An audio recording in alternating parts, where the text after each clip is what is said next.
defensively present to this offense? That Marcus Bailey is a terrific linebacker and a tough defensive line.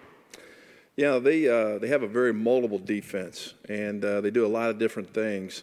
And you see things like in one game that you don't see again, or you might see maybe 75% of it in the next game, or 50%. I mean, it's just ongoing change all the time. And so, you know, it's a tough defense to get ready for. So we've got to do a good job.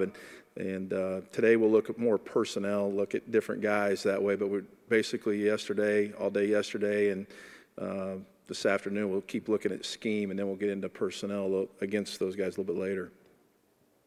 Ramsey was talking about one of the things he thinks that's developed well over the course of the season is balance. Mm-hmm. You're able to go against the #1 defense in the nation Saturday and stay pretty balanced. Right. Is that encouraging to you? Yeah, it is. I mean, this is kind of, I mean, it's really how we'd like to play football, is to be balanced that way. And, you know, in the Michigan game, you know, obviously the score was what it was at halftime, and we took advantages of the opportunities that we had. And I know Tom just talked a little bit about it, but, you know, in the second half, and Don asked me on the plane back, did they do anything different? They didn't. But what happened? We didn't take advantage of the situations when we got the ball across the 50-yard line. We fumbled it once, and we had the penalty. I mean, you can't do that against them, and that would have been scoring opportunities for us there that were taken away. And, you know, we just we want to be balanced, and yet we also we feel like we've got some guys on the outside right now that are playing very well that we want to get the ball to and in the passing game and take shots like we've been doing. And, you know, we're not going to change the way we're playing.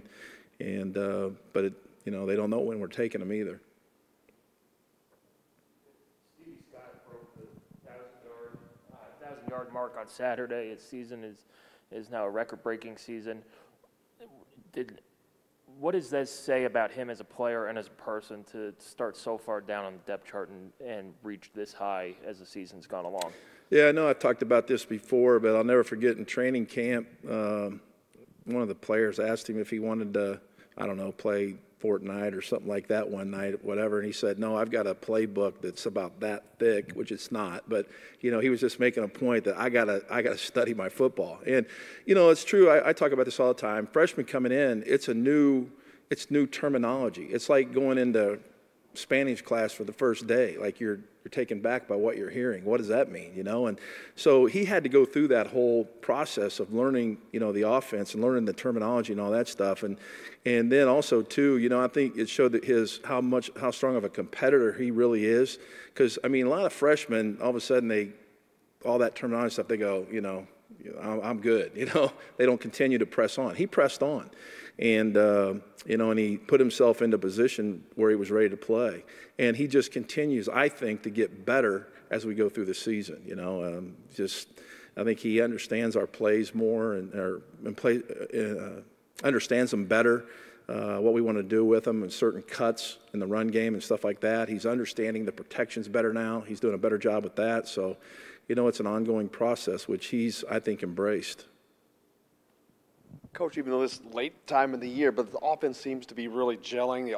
The O-line had a great week last week, as healthy as they may have been in quite a while. Is the offense is at the best point it has been for you all season?